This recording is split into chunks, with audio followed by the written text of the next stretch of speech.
Welcome back to the Red Dice Diaries, and in this first looks video I'm looking at Within the Ring of Fire from Raw Immersive Games. Now there's been a lot of excitement and a lot of banter about this on the internet, since this RPG is the brainchild of one of the RPG Brigade's own, your main man, Underwood. I'll put a link to his YouTube channel down below.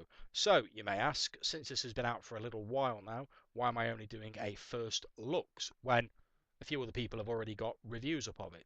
Well, there's a couple of reasons. First of all, with a game as rich and textured as this, I really want to read into it a little bit more and soak it up and absorb the setting a little bit more before I give it the detailed treatment that I think it deserves. Although I've read it a couple of times, I still think I benefit from soaking it up a little bit more. Another point is that, as someone mentioned, there's already a lot of considerable excitement about it and a lot of hype surrounding the game. It'd be interesting to see how an outsider who's not been exposed to the hype and the interest surrounding the game would respond to it. So therefore, I intend to run the full review in conjunction with my good lady wife Hannah, who is not a member of the RPG Brigade, does roleplay, but has no exposure to this game beyond knowing that I've already purchased a hard copy of it. So the plan is for us to both read through it, and we'll then give both of our different opinions in the final interview, so you can get an idea about how someone who has been looking forward to the game sees it, and how someone who is completely new to it views the game. I hope that'll be an interesting experiment. So, in this first look review, I'll first of all say that the art and layout, as well as the fiction, is of an extremely high standard in this book. The art and fiction are very atmospheric and really help lead you into the world of Kavega Thale, a strange cylindrical world where the actual world inhabited by the players exists on the topmost plane or face of the cylinder. Unlike most flat worlds that have been used by various campaigns, this world is encircled by the Ring of Fire from the game title, the essence of the divinity Morgul, and this gives an interesting additional wrinkle to it because it means that all the tropical areas of the world are located around the edge, heated by this divine essence, whereas the very center of the world is extremely cold because it is furthest from the Ring of Fire. And below the world of Kavega Thale exists the bedrock, with the underworld below it forming the rest of the cylinder.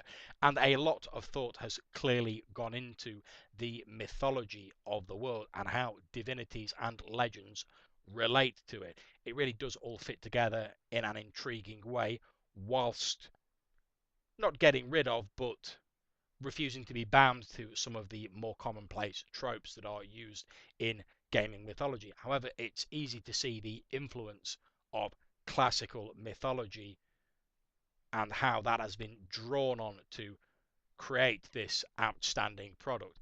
And I think that's a great thing. All too often, role-play games nowadays are based on other role-playing games or films. I think getting back to a more classic source of inspiration is a great thing and is to be applauded. The game launches straight in with a brilliant series of GM advice and tips for the players on how to really get the most out of Within the Ring of Fire. And I think that's a great thing. There's no point blinding people with rules before you've made it clear to them what sort of game they should be playing. And for anyone who is a fan of Anders' channel, like myself, you can see him pulling on all his many years as a GM, all the little tips and tricks he's picked up, and delivering them in a very coherent and easy to understand opening chapter to the book. He follows on with a detailing of the species that inhabit Kavega Thale, and there's lots of old favourites in there, such as dwarves, humans, orcs, etc., but they've all been given a slightly different treatment, whether it's the Ferrum, the dwarves of the piece, who, showing their disdain for their once patron and creator deity Tuhul, who they believe has forsaken them, leading to the downfall of their civilization. Where once they were clean shaven and aesthetic in homage to their god, they now grow long, matted beards to show their disdain for Tuhul. Whether it's the newest species, the humans, the Clayman as they are called, and their terrific diversity, the Migangi, the wolf fae, nightmarish creatures that lurk in the darkness and prey on the innocent, or whether it's the everyman ogres, often straightforward and ill-used creatures that harbour a deep burning passion and anger within their breasts. All of these different races and more, which are covered in the book, are all treated in a very interesting manner. Certainly, my personal favourite, the orcs, were given a far more sympathetic treatment than I've seen in a lot of RPG supplements, and were dealt with a maturity and a depth of character and a breadth of interest that really does credit to all the writing staff involved in this book.